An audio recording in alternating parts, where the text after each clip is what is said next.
వచ్చాము అంటే ఎండలోకి మనకి నీడలు షాడోస్ ఉన్నాయి కదా. మనం ఎండలోకి వచ్చినప్పుడు మనకి షాడోస్ కనిపిస్తాయి కదా. మీరు అక్కడే ఉండండి, ఎండలోకి రావద్దు. సో షాడోస్ని ఎలా ఫామ్ అవుతాయి అనేది మీకు చెప్తాను, ఈరోజు చూపిస్తాను.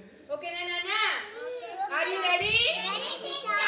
ఓకే, చూడండి నాన్న, ఉదయాన్నే సూర్యుడు మనకి ఎటువైపు వస్తాడు? తూర్పు వైపు వస్తాడు. ఓకేనా? తూర్పు వైపు వచ్చినప్పుడు సూర్యుడు మనకి నీడ ఎలా వస్తుంది?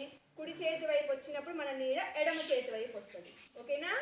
ఎడమ చేతి వైపు వచ్చినప్పుడు సూర్యుడు, కుడి చేతి వైపు నీడ వస్తుంది. అర్థమైందా? సూర్యుడు మన నెత్తి మీద ఉన్నాడనుకో, మన నీడ ఇదిగో ముందు వైపు ఉంది. ఓకేనా?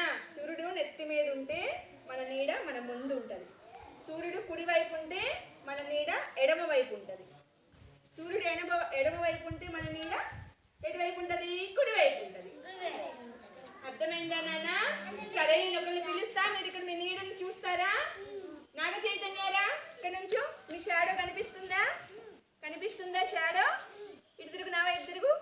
అదిగో నీ షాడో, అదిగో నీ వెనక వచ్చింది. ఇదిగో షాడో కనిపిస్తుందా? తర్వాత అందరు రండి, ఒకసారి షాడోస్ చూసుకోండి. వచ్చి నీళ్ళలో ఎండలోకి వచ్చి కనిపిస్తున్నాయా మీ షాడోస్?